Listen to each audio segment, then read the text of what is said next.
What words of wisdom would you give to someone who's earlier in their career? In the context of wellness, I know you said a lot of things just now about being better and, striving to be the best version of yourself, but what words of wisdom would you share with someone who's early in their career? Maybe something that you wish you would have known earlier, or something that has helped you along the way.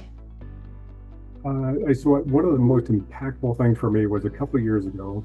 Um, I have a family, I'll call him family. It's my brother-in-law's dad, who was retired as an assistant chief from another organization. Um, I'd asked him one day, I was like, how did you maintain your sanity being in that organization and going, 25, 30-year career?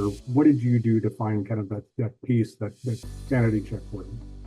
And for him was he really liked making bamboo um, fly rods, custom fly rods out of bamboo, and the attention to detail and the focus that he needed to have with that, it allowed him to drown out all of the distractions from work or the other things, and he could focus on that and have a moment to himself. And so I guess in simplicity was his he had a hobby, or he had something that allowed him to seek enjoyment and focus and do something outside of the profession that captivated him both mentally and physically.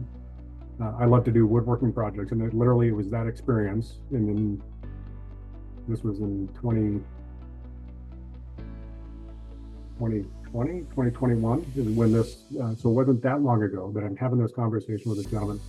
And I come to the realization, and so as we're driving back home, I tell my wife, I'm like, yeah, I want to create a woodworking shop. I want to have a place where I can go to unwind from the day, or if the stressors get so much that I can go and not necessarily to escape the family, but have somewhere where I can go that continues a hobby and it continues something that I love doing and I have a passion for.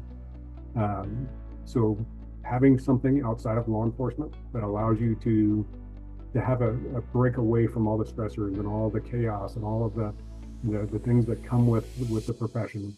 I strongly encourage people to find whatever that is, whatever that passion is, and do it, no matter what it is. And don't let people influence you anyway or tease you or razz you, whatever it is that makes you feel good, and that's what you want to do, and it gives you that relief. Do it. And I encourage people to do that. So that's a recent thing that I would encourage anybody. And if you can find that early on in your career and maintain that, I think that's something that will help out in longevity. Um, Also maintaining non-law enforcement friends, people that are, or even somebody that's completely out of the profession. And it's one of the things that I've always done is maintain relationships outside of law enforcement for twofold. One is you get tired of always talking about work.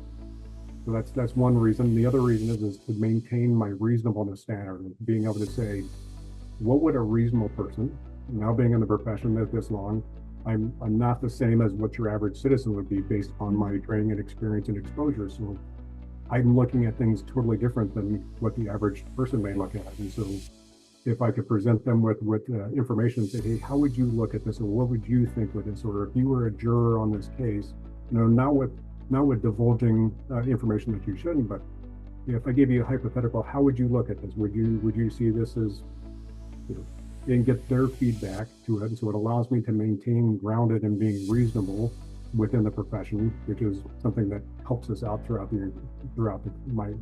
me out throughout my career, but I think would help people throughout their careers. Having that breakaway, not just to always be talking about stuff or Yeah. being stuck in the profession all the time, because you have to have that mental break, but allows us to be grounded in tune with outside of the profession.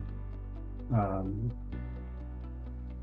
the other thing I would tell people it's be motivated, be driven, be passionate about what you're doing, but also set boundaries. Uh, Mhm. if you, and that's a struggle that's an issue that I struggle with, is I want to give it all the time. Go, go, go, go, go, go. And then you get burnt out, or go, go, go, go. And you're sacrificing family, and you're sacrificing your physical health, your mental health. And it's okay to set boundaries, and know what those are and when you need to put them in place, and don't be afraid to do them. Because there's times when, even as myself, or even in positions of leadership throughout my career, I have subjected people to pushing them beyond what their boundary was, what I'm comfortable with their boundaries or what they're comfortable with, because I didn't know what their boundaries were. So you can be respectful and still push back a little bit, saying, hey, yeah, I haven't had a day off in 7 days and I've been working 12, 15 hours a day.